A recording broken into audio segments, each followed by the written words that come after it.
90 के दशक में रूस के एक शहर में अचानक महिलाओं की लाश मिलने का सिलसिला शुरू हो जाता है।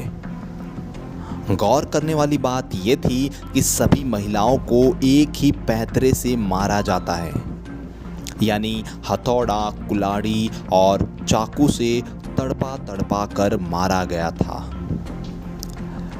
यह कातिल इतना शातिर था कि पुलिस से 2 कदम आगे चलता था। जब इन हत्याओं की खबर दुनिया भर में आग की तरह फैली तो लोग दहशत में पड़ गए और इस कातिल को नाम मिला वेयरवॉल्फ। नमस्कार, आप देख रहे हैं कहानी क्राइम तक की।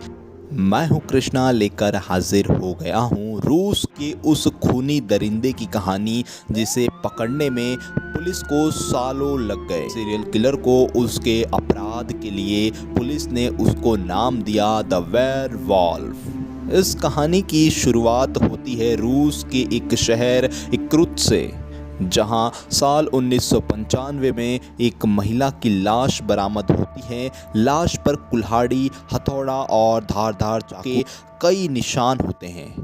लाश को देखकर इस बात का अंदाज़ा हो जाता है कि इसे बड़ी ही बेरहमी से प्लानिंग के साथ मारा गया है। फिर कुछ दिनों के बाद पुलिस को एक और लाश रूस के दूसरे शहर व्लादिवोस्तोक में मिलती है। इस लाश की हालत ऐसी ही थी जैसे पहले एक लाश मिल चुकी थी, मतलब कत्ल करने का तरीका एक जैसा था। वैसे ही चोट के निशान देखकर पुलिस को इस बात का अंदाजा हो जाता है कि इन दोनों का हत्यारा एक ही है। पुलिस कातिल की खोजबीन शुरू कर ही रही होती है कि दोनों शहरों में इस तरीके की महिलाओं की लाश मिलने का सिलसिला शुरू हो जाता है और ये आंकड़ा 87 महिलाओं की शव तक पहुंच जाता है। अभी तक पुलिस के हाथ खाली ही थे कि उनकी तमाम कोशिशों को ये शातिर चकमा देकर वारदात को लगातार अंजाम दे रहा था।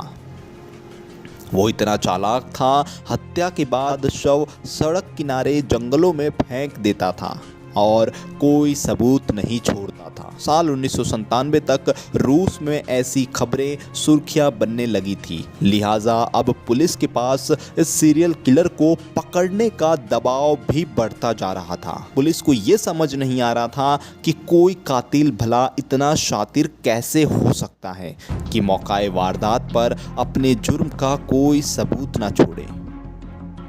अब दिन पर दिन दहशत लोगों के मन में समा चुकी थी।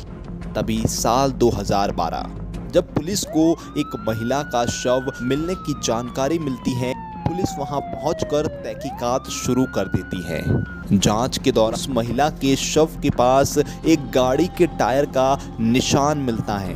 पुलिस उसे आधार बनाकर जांच करती है, फिर उसके होश भागता हो जाते हैं। ये लाडा 4x4 गाड़ी के निशान थे जो सिर्फ पुलिस वालों के पास ही होते हैं। पुलिस ये बात समझ चुकी थी कि कातिल पुलिस डिपार्टमेंट से ताल्लुक रखता है। इसके बाद इर्कुत्स्क से पुलिस विभाग के 3500 पुलिस वालों का DNA टेस्ट करवाया जाता है। तब अधिकारियों को ये पता चला कि कातिल तो उनके साथ ही हर समय हर वक्त रह रहा था और महिलाओं के कत्ल का तहकीकात में भी शामिल था। इसके बाद पुलिस हरकत में आती है और अपने ही कर्मचारी मिखाइल पॉपको को हिरासत में लेती है। मिखाइल का DNA टेस्ट घटनास्थल पर मिले DNA से मैच होता है। पुलिस उसे हिरासत में लेकर कड़ाई से पूछताछ करती है तो उसके पास कोई चारा नहीं बचता और वो एक एक कर अपने गुनाहों का काला चिट्ठा खोल देता है। वो बताता है कि पहली बार उसने साल 1995 में ऐसी वारदात को अंजाम दिया था, जब एक महिला को उसने कार्ल मार्क्स स्ट्रीट से उठाया और बाद में उसकी हत्या कर दी। दरअसल वो उस महिला से यौन संबंध बनाना चाहता था, लेकिन महिला इससे इनकार कर देती है, जिसके बाद पॉप को मजबूर करता है तो उन दोनों में जबरदस्त झगड़ा हो जाता है। इसी बीच ये सनकी दरिंदा उस महिला को मौत के घाट उतार देता है। इसके बाद पॉप को क्लब और पार्क के आसपास घूमता रहता और खूबसूरत महिलाओं के लिफ्ट देने के बहाने अपनी कार में बिठाता और कुछ देर बाद वो उनसे मीठी मीठी बातें करने लगता। उसके दोस्ताना व्यवहार से जो महिला उससे घुल मिल जाती उसे वो अपने घर ले जाता और अपने खाली मकान में ले जाकर उनका यौन शोषण करता और बाद में कुल्हाड़ी से मारकर हत्या कर देता। उसने एक पुरुष और एक पुलिसकर्मी की हत्या करने की बात भी कबूल ली। जब कोर्ट ने मिखाइल से हत्या करने का कारण पूछा तो उसने कहा, मैंने शहर की गंदगी साफ की है।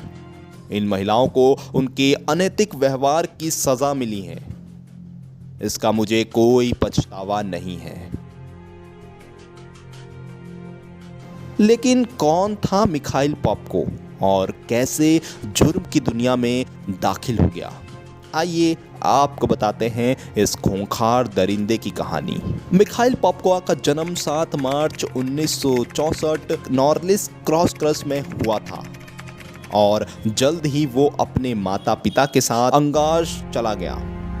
इसकी परवरिश और निजी जीवन के बारे में काफ़ी कम ही जानकारी है, लेकिन इसकी शादी एलेना पॉपको से हुई थी। इसकी एक छोटी बेटी भी थी। पॉपको में इरकुत्स्क क्षेत्र में एक पुलिस अधिकारी के रूप में भी इसने काम किया था। इससे पहले वो एक निजी फर्म में सुरक्षा गार्ड के रूप में भी काम कर चुका था। साल 2015 में पॉपको को 22 महिलाओं की हत्या का दोषी ठहराया गया। उसके बाद उसने 59 और हत्याओं की बात भी कबूल की, जिसमें से एक पुलिसकर्मी की हत्या भी शामिल थी। हालांकि पुलिस को इन हत्याओं में से 3 हत्याओं की सबूत नहीं मिले।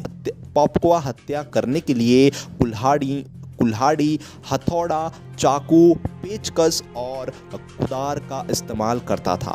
फिलहाल मिखाइल की जिंदगी अब काल कोठरी के पीछे बीत रही है। तो दोस्तों, ये तो थी रूस के एक खूंखार सीरियल किलर की कहानी।